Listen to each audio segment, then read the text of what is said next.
Queen Elizabeth's favorite food.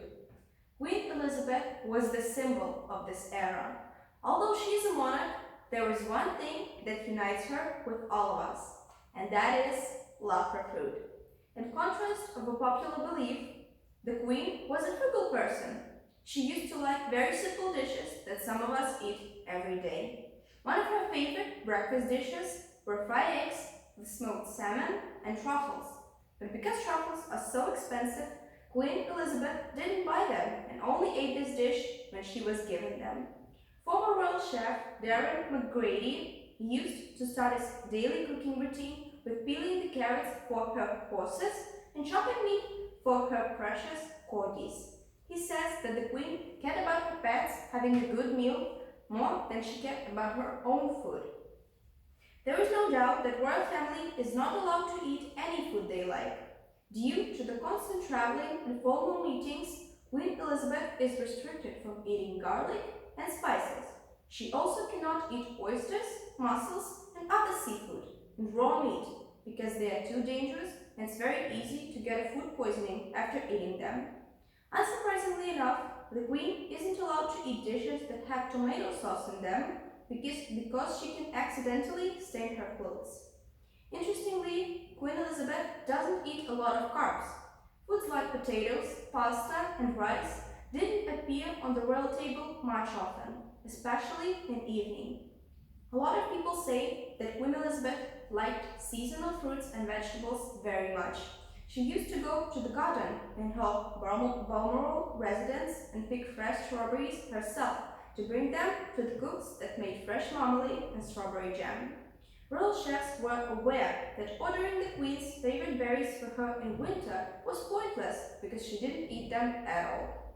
During cold times, she preferred cranberries. Of course, talking about Queen Elizabeth, you have to mention her passion for the tea. Her tradition of drinking tea strictly at 5 o'clock was so strong that when the Queen was in Australia, she used to drink her tea at 5 o'clock in the morning because at this time in England it was 5 in the evening. The Queen's favorite tea was probably Earl Grey. She used to drink it out of the finest Chinese porcelain tea set. Of course, no royal party could go without sandwiches with cucumbers, mayonnaise, salmon and eggs, all with ham and mustard. Interestingly enough, the corners of the bread had to be cut off. Former royal chef Graham Newbold said that the monarchs don't eat sandwiches with sharp edges because it is believed that the one who serves them bread with sharp edges wants to dethrone them. It is also believed that it can be because bread with sharp edges looks like a coffin. Queen Elizabeth's favorite way of cooking sandwiches was taking a piece of bread and spreading a thin layer of butter on it, then putting on a mix of tuna and mayonnaise, slices of cucumber, and covering it with another piece of bread, cutting it in half so it forms two triangles and only then cutting off the edges of the bread.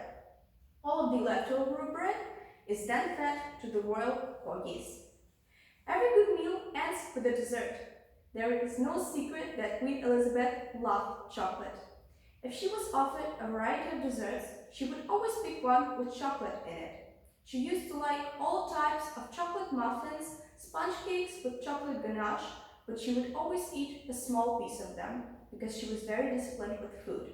On the royal table, you could also see banana bread, eclairs, fruitcakes, and scones, which are little sweet muffins that are served with cream and jam. To sum it up, Queen Elizabeth had a great taste in food. We're always going to remember her for being such a wonderful person. Thank you for your attention.